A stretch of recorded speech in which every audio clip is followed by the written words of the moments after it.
I remember it like it was yesterday.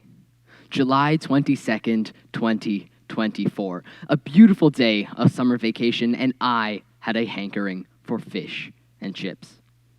As I walked down the frozen foods aisle of my grocery store, one package caught my eye.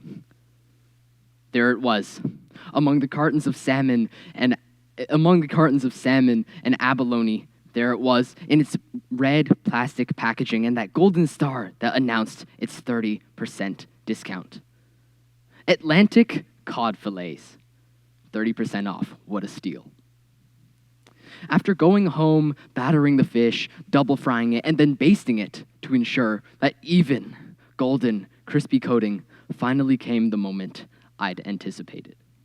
All of my hard work, my blood, sweat, and tears, it tasted like crap.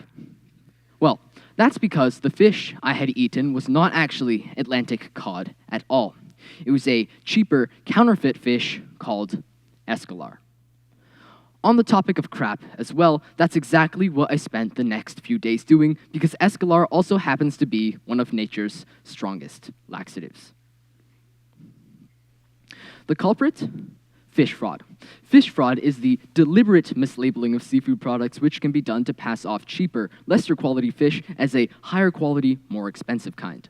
It can also be done to pass off fish that has been caught unsustainably or illegally under the radar so it can end up on the market.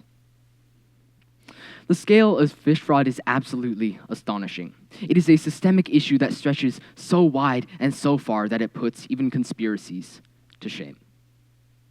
How big of a problem is it? According to a study conducted by Oceana, across 100 different grocery stores in the GTA, over 47% of seafood samples were mislabeled. This problem was even worse in restaurants. Across 100 different restaurants in the GTA, they found that only 23% of seafood samples on their menu were labeled correctly. My friends, fish fraud is more than just a simple scam. It is a widespread, systemic issue that is forcing us to play a high-stakes game of seafood roulette every single time we buy fish. Fish fraud, in most part, is due to something simple: greed. Over the last few years in the European Union, cod and tuna prices have gone up by over 30%, and there's no signs that it is going to stop. Furthermore, fish demand is also increasing. Due to recent health risks surrounding red meat, more people are turning towards fish as a healthier alternative. The impact of this, then, is that fish demand is projected to almost double by 2030.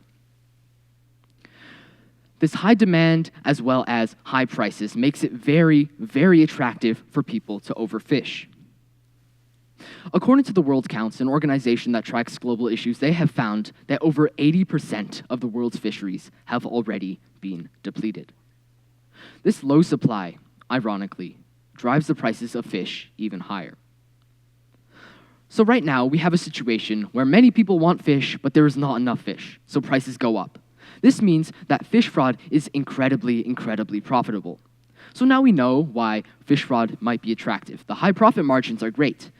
However, how can fraudsters pull off the bait and switch so easily?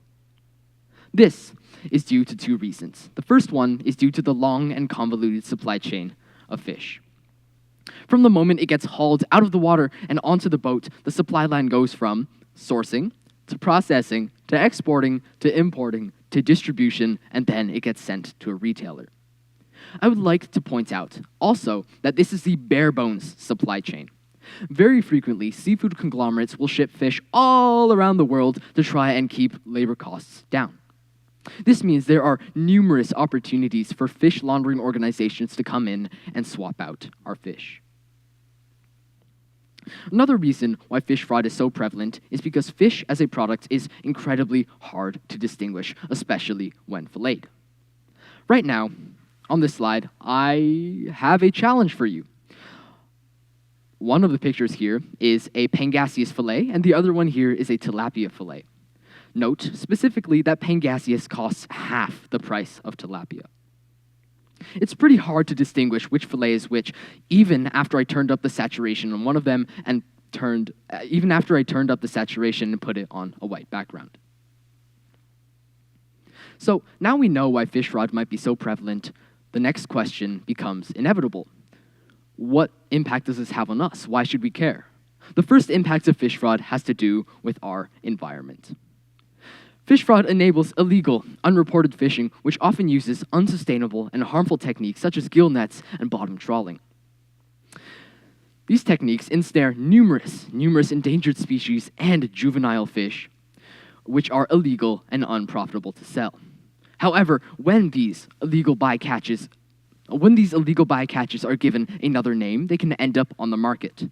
What this means, then, is unscrupulous fishermen can further enrich themselves. The collateral damage from these techniques is absolutely astonishing. 10.3 million tons of fish, turtles, sea life, birds, and coral are killed every single year due to these techniques. Fish fraud also has more environmental impacts. Fish fraud actively hampers conservation efforts, taking away the accurate data they need to function. Without accurate data, when half of the fish on the market is fake, conservation organizations cannot take the right actions to ensure that fish get the right help they need. The second harm of fish fraud has to do with our health. As much of fish fraud happens with illegal and unregulated supply chains, what this means is they often bypass security checks. For us consumers, this means that we are exposed to pathogens and harmful chemicals that otherwise would have been found in a safely regulated supply chain. Another aspect of the health harms of fish fraud has to do with allergies. Take, for example, sole. Sole is completely safe to eat, however, its substitute, hake, is not. Imagine eating what you think should be a safe piece of sole, but then you break out in a rash, you have trouble breathing, and you start projectile vomiting. The harms aren't only limited to allergies either. Frequently, the fish that are substituted in are toxic or are completely inedible to begin with. Take, for example, red snapper. Red snapper is delicious. It is completely safe to eat. However, its substitute, tilefish, has one of the highest mercury accumulation rates of any species in the world. Mercury is a heavy metal, and it can stay in our body throughout our entire lifetimes. And over time, this means cardiovascular issues and a higher risk of certain cancers. Fish fraud is a silent killer. We can be eating false fish throughout our entire lifetimes, but we will never realize its true damage until it's too late. The future of fish fraud looks bleak. It's pretty bleak. However, there is hope on the horizon. One of the best ways we can use to combat fish fraud is the usage of DNA barcoding technology. DNA barcoding involves taking a tiny 1-gram sample of fish, feeding it through a PCR, gel electrophoresis unit, and then through a DNA sequencer. This allows us to determine the exact species of the fish being sampled, regardless if that 1-gram cube has been crushed, fried, steamed, or boiled. But this seems quite far off for you and me, right? After all, we don't wear white lab coats and we don't work with heavy laboratory equipment. So what can we do? One of the best ways we can combat fish fraud is to buy whole, unfilleted fish whenever possible. Remember that challenge I had for you guys earlier? The two fillets of fish are pretty hard to distinguish even after photoshopping has occurred. This is what they look like now, but this is what they look like whole. Much easier to distinguish, right? When you buy whole unfilleted fish, you can actually see key biological markers, such as eye clarity, fin structure,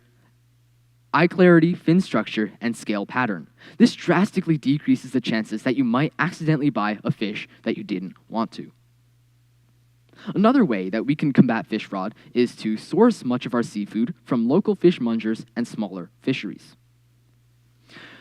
As opposed to those large opaque supply chains which have huge tangled networks, local fisheries have much more direct supply lines.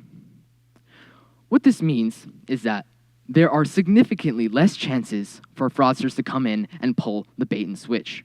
You also get the added bonus that smaller fisheries tend to be more transparent about their catching and sourcing methods, ensuring that the fish you buy is sustainably caught and ethically sourced.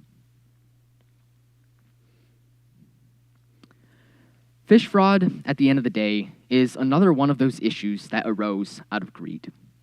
It's unfortunately a great example of what happens when a resource is overexploited and overconsumed for profit motives. It's up there with the avocado craze of the 2010s and the toilet paper mania of the 2020s. It has massive implications both for our health and our environment, and my friends, we deserve better. We deserve to live in a world where we know exactly what we're eating. We deserve to live in a world where the only fishy thing about our food is the fish. Thank you for listening to my TED Talk.